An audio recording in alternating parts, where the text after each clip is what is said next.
Good evening, and welcome to this special News Center Maine documentary, Lewiston, What Went Wrong? I'm Chris Costa.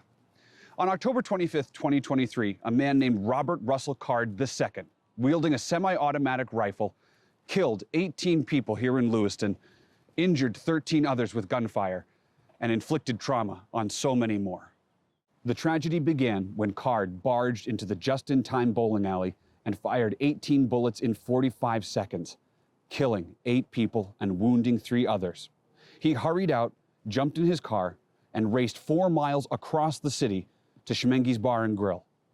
In 78 seconds there, he fired 36 bullets, killing 10 more people and wounding another 10. Then the gunman vanished. Tonight, we're taking a closer look at what happened before and after Maine's first and the nation's worst mass shooting of 2023. What did law enforcement know about Robert Card? His dangerousness, his mental health, his guns? And what did they do about it? And what did the Army know about Card, a longtime reservist and former weapons instructor? And who did the Army and its medical providers tell? Finally, after the killing spree, why did it take police 2 days to find Card, dead by suicide in his former place of work? Were there missteps in the manhunt? After the mass shooting, Maine Governor Janet Mills and Attorney General Aaron Frey appointed a 7-person commission to investigate these questions, find the facts, and set the timeline straight. The commission chairman told us about watching surveillance video inside the bowling alley when the terror struck. Shootings, just as bad as you can imagine. It helps you understand it. It's unimaginable what it must have been like to have been there. After 50 hours of public hearings and a series of private interviews, the Lewiston Commission issued a scathing report, and Governor Mills endorsed its findings. At its core, this tragedy was caused by a colossal failure of human judgment by several people on several occasions, a profound negligence that, as the Commission rightly stated, was an abdication of responsibility. So what more could have been done? And what lessons have been learned? In the next hour, we'll take a deep dive into the gun safety measures that Maine lawmakers considered, adopted, and rejected after the Lewiston mass shootings. And we'll hear from representatives of the victims' families about how they hope to achieve greater accountability for their tragedy. Our special tonight is reported by correspondent Phil Hirschkorn. In July of 2020, Maine's first-in-the-nation yellow flag law took effect. It allows law enforcement to confiscate guns from people deemed by a medical professional to be a danger to themselves or others and likely to cause serious harm, if a judge signs off on those findings. The Lewiston Commission unanimously found that the yellow flag law should have been used in Robert Card's case, but the law enforcement agency with jurisdiction over his hometown didn't even try. If there was some action that any of us here could take to bring back the people who were killed last year in Lewiston, we would do it. But there isn't. Joel Merry has been the elected sheriff of Saginaw County for 16 years, but he's never experienced so much second-guessing as in the past year. You're accountable for everything that happens in this department, right? Yes. The office received its first tip about Robert Card in May 2023, 5 months before he took the lives of 18 Mainers. It was Card's 17-year-old son, Colby, who went with his mother, Card's ex-wife, to his high school resource officer and sounded the alarm. He told me he was worried for his father's mental health, that he was displaying behaviors that he then explained to me that were really making him nervous. And he came to me and said, you know, I do not feel comfortable. I don't want to go over to Dad's anymore. After listening to Card's son, the school resource officer immediately called the sheriff's office. Do you have a deputy available to come and speak with a couple subjects here in regards to somebody in Bowdoin with mental health issues? Yes, I do. Saginaw County Sheriff's Deputy Chad Carlton joined their meeting, and Colby told Carlton that his father was angry, paranoid, and delusional, that he kept insisting people were talking about him behind his back, calling him a pedophile or gay, and that his father had access to 10 or maybe 15 guns. But Deputy Carlton told the Lewiston Commission no one had heard Robert Card make any specific threats. Carlton believed Card was experiencing a mental health crisis. Did you believe that he presented a likelihood of serious harm? Not at that time. Why not? Because we came up with a plan that I thought was the best course of action to get Mr. Card back on the right path in his life. That plan relied on the Card family, a well-known farming family that owned hundreds of acres in the town of Bowdoin, 15 miles east of Lewiston, to get Card medical treatment and to take his guns. Deputy Carlton says the family warned him Card would not respond well to a uniformed officer. Not only that, when Card's brother Ryan and sister Nikki came here to see Card later that day, he opened the door holding a handgun. All of our training is de-escalation, looking for the most peaceful path forward to get the person to the help they need. But Carlton never tried to meet, confront, or assess Card himself. Never considered trying to take Card into protective custody for a mental health screening, the first step in Maine's yellow flag process. Protective custody requires someone to be in front of you. It requires access to a person to make that happen. I was being told that access to the person was a bad idea. Instead, Deputy Carlton decided to get Card's U.S. Army Reserve Unit involved. Card belonged for 20 years to the 3rd Battalion, 304th Infantry Regiment in Saco, a sergeant first class rated solid and reliable. He was an expert marksman and a grenade instructor. Carlton called the company's senior non-commissioned officer, First Sergeant Kelvin Moat, who's also a police officer in Ellsworth. I wanted to get Mr. Card, a veteran, to the help he needed. I believe, and still believe, I took the best course of action to get Mr. Card the help he needed. Sheriff Merry told me he read Deputy Carlton's incident report. Yeah, actually, I thought his actions were very appropriate. What he did at that time, based on the information that he had and his conversations with the family and his follow-up, reaching out to the Army Reserves, I thought was all appropriate at that time. 2 months later, on July 6th, Card went to a gun shop in Poland, Maine, and legally bought an AR-15 style semi-automatic rifle, a .308 caliber Ruger, the very weapon he would eventually use to kill on October 25th. 9 days later, on July 15th, Card arrived at West Point, New York for his unit's annual Army Reserve training exercises. On day one, his Army buddies and superior officers witnessed the kind of paranoid and disturbing behavior that Card's son and ex-wife had described to the sheriff's deputy. Welcome to the Keller Army Community Hospital at West Point. His unit commanders ordered Card to get a mental health evaluation at nearby Keller Army Community Hospital, which transferred him for more intensive treatment to a private hospital, 4 Winds, an hour's drive away. Card stayed there for 19 days and was allowed to go home on August 3rd with a medical treatment plan. He was pretty upset. One of Card's closest friends in the Army Reserve and a fellow civilian truck driver, Sean Hodgson, picked up Card in New York and drove him back to Maine. A few weeks later, in mid-September, Hodgson and Card traveled to the casino in Oxford, Maine for a night of gambling. And Hodgson says Card started flipping out on their drive home. Punching the steering wheel. He was saying that they ruined his life, that at some point he did punch me in the face, told me to shut the F up, shut the F up. Do not say another word. The way he was behaving was very threatening. He was escalating.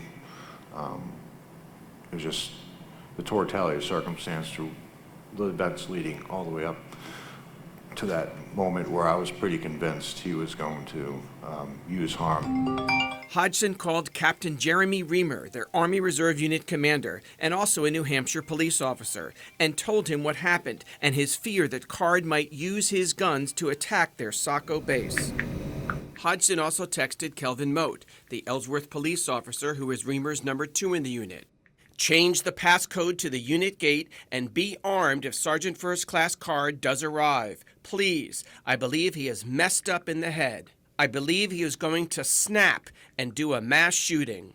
That message was sent on September 15th, 2023, 40 days before Card attacked in Lewiston. First Sergeant Kelvin Moat told the commission the text made the hairs go up on the back of his neck. He included it in a narrative he sent to the Saginaw County Sheriff's Department requesting a welfare check on Card. That was the department's second tip.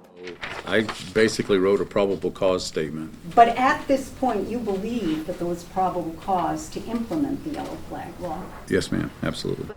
With Deputy Carlton off duty, the assignment went to Sergeant Aaron Schofield, a deputy for 26 years. Schofield did not read Deputy Carlton's earlier report on Card, but an Ellsworth police detective briefed him on the concerns. There was no tone of urgency. What was the worst thing you were being told about Robert Card as of mid-September of last year? Well, that he had threatened to shoot up the Army Reserve, but that type of behavior, him shooting his mouth off, so to speak, was not that uncommon. In a conversation with his dispatcher, this was Sergeant Schofield's tone. Hey, so, yeah, it's not as pressing as it made out to sound. I'm going to be going to do a welfare check on Robert Card, C-A-R-D. Okay. And he's flagged in-house. No one going to be armed and dangerous, blah, blah, blah. Card lived in a single-wide trailer home, just a few minutes' drive from his parents. I went to Card's house. He wasn't there. There's nothing I can do about that.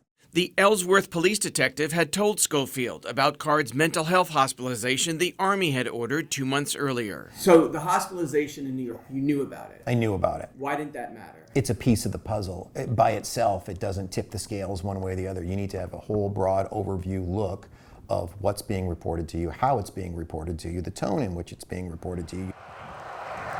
After 15 minutes checking for Card in his trailer and his father's house down the road, Schofield left. 2 hours later, he asked his dispatcher to send out an alert to all main law enforcement agencies about trying to locate Card and warning them he was known to be armed and dangerous. We get these teletypes, like I said, daily, at least every other day, if not daily. They are that common. The Saco police chief took the warning seriously. He stationed patrol officers outside the Army Reserve base ready to stop Card if he showed up for drills that weekend. On September 16th, Sergeant Schofield came back here to Card's residence to fulfill the welfare check. This time he brought backup, a sheriff's deputy from an adjacent county. Card's white Subaru was parked in front of the trailer, and the deputies could hear movement inside. What's the plan? To have a talk with him. He said, we just want to talk to you, knocked on the door. I said, we just, you're not in trouble. We just need to find out, what's going on with you. Is everything okay? Card did not answer. Schofield retreated, the Lewiston Commission found, after 16 minutes. The reality is I was on scene for over 2 hours back out of his driveway, and I parked where I could stare at the end of his driveway, hoping he would come out eventually. And I was there for hours. I asked Commission Chairman Dan Wathen about the discrepancy. Do you get that fact wrong? He says you did. 16 minutes on day 2, not 2 hours. Right. You think that's correct? As far as, yes, that's the facts as we found them. So obviously we're very concerned over this. During that time, Schofield spoke to Card's Army Reserve Unit commander, Captain Jeremy Reamer, a conversation recorded on Schofield's dashboard camera. Schofield felt Reamer downplayed the danger and suggested the frantic text from Card's friend warning he could snap was an exaggeration. So I don't know where the validity of the text messages. And obviously when anyone texts anything like that, we obviously need to take it very seriously, but also taking it with a grain of salt as well. My cruiser recording is pretty clear what was communicated to me. He was not that concerned. Nope. I was due to having not been provided any of the discharge requirements as far as when his appointments were. But Reamer also shared that he knew Card was not keeping medical appointments that were set up after his mental hospital stay. Yeah, I don't think this is going to get any better. No, because he's refusing any real medical treatment. A little before 9 o'clock. The next day, September 17th, Card's brother Ryan told Schofield the family had failed to get Robert's guns, but he would still try. Schofield told Ryan to call the sheriff's office if he thought Robert needed another psychiatric evaluation. Schofield did not initiate a yellow flag process. No one had brought it to that level that they had considered him to be a threat to others. Have you ever asked a family member before to confiscate a troubled family member's guns?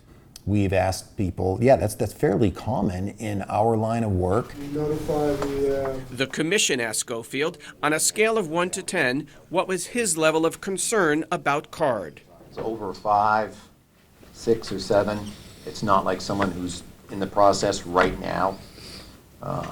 Someone who's outside in the parking lot right now walking around with a gun is clearly a 10 that's threatening to do bad things. Is that what it takes to get you to yellow flag someone? A 10? No, it does not. After 2 incomplete welfare checks, Schofield considered the Card matter resolved. Card's family told the commission they were surprised. Ryan informed us that Officer Schofield kept pushing for him to tell him that he got the guns, and that he said he needed to get them because he wanted to finish this up just so he could be able to get on vacation. Schofield went on a scheduled vacation the next day. When he returned to work in October, he never followed up with the family.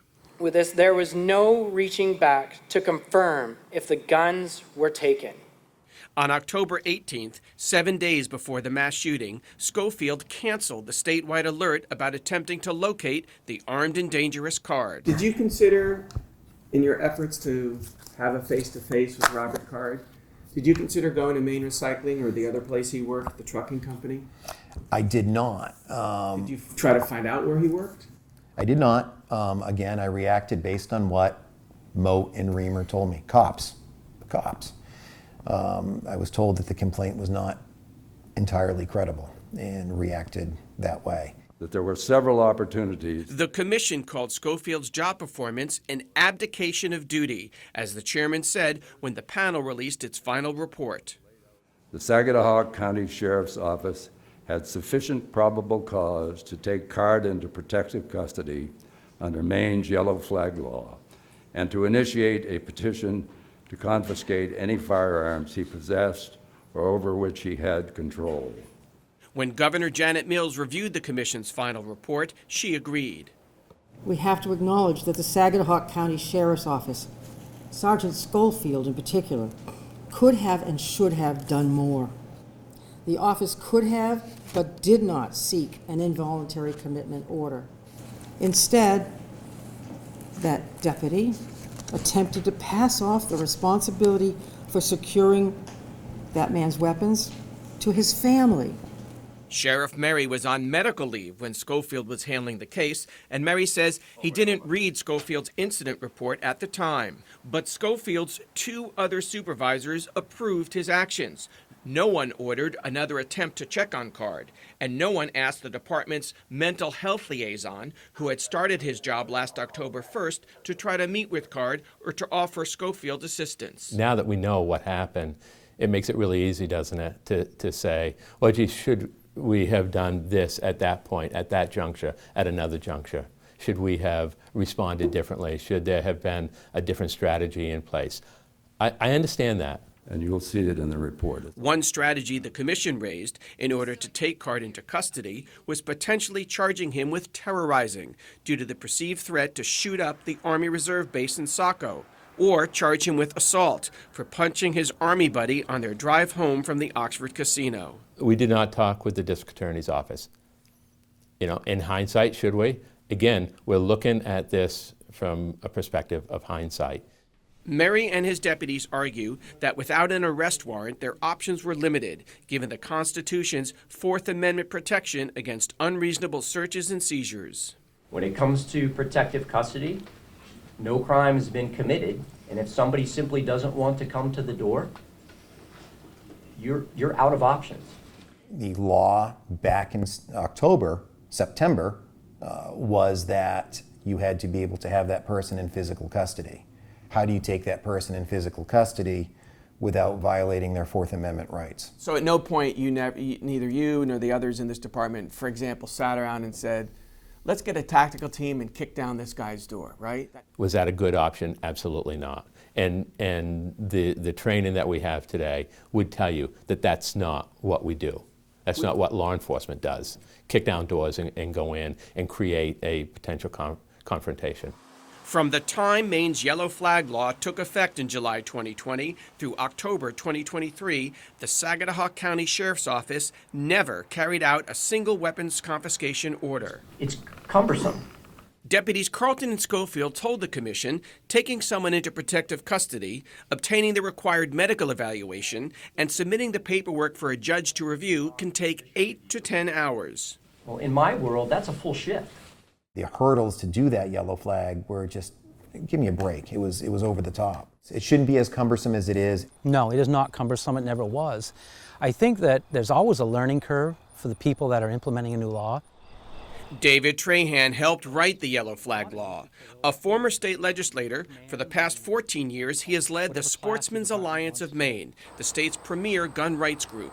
For him, the mental health assessment and judicial review aren't hurdles, they're essential. First of all, it has high levels of due process. I know because it was tested in the courts here in Maine and found to be constitutional. It has a process by which the individual is identified to be in crisis. They're connected to services and help. At the time they're in crisis, their firearms are potentially removed by the court, and then they can get them back when they're back to being healthy again. According to data provided by the Maine Attorney General, the law got off to a slow start, resulting in only 25 weapons restriction orders in its first 2 years, or one a month. Then in the fall of 2022, a behavioral health nonprofit, Spurwink, began conducting almost all of the yellow flag medical exams for the state by telehealth. I think as departments have gotten more familiar with the process and done it more times, they've been able to shrink the amount of time that it takes. Ben Strick, who oversees adult behavioral health at Spurwink, employs a team of psychiatric nurse practitioners on call 24 hours a day, 7 days a week.